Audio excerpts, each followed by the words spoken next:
Meanwhile, family members of Jacob Blake are leading a march today, calling for an end to police violence. Protesters have marched on Kenosha's streets every night since Blake was shot in the back 7 times by a police officer last Sunday. He's now paralyzed from the waist down.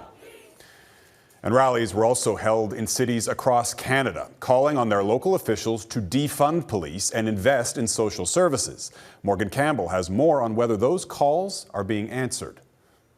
Those people are with us and we're with them. An example of strength in numbers across Canada, people gathering with a common purpose to invoke change.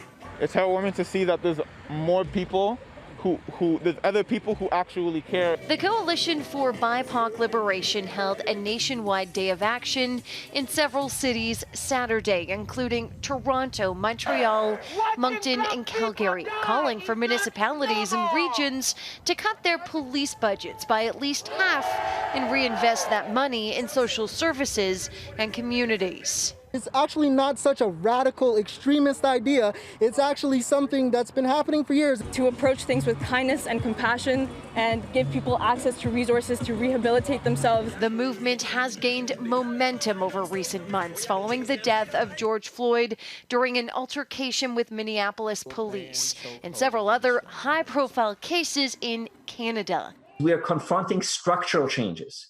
These are questions of how we lead police, how we manage police, how we govern police, the transparency of police. A long-awaited bill that would see oversight amongst the RCMP and the Canadian Border Services Agency has failed to clear the Senate twice. In Edmonton, the police budget has been cut by $11 million, with funds redirected to social services and housing.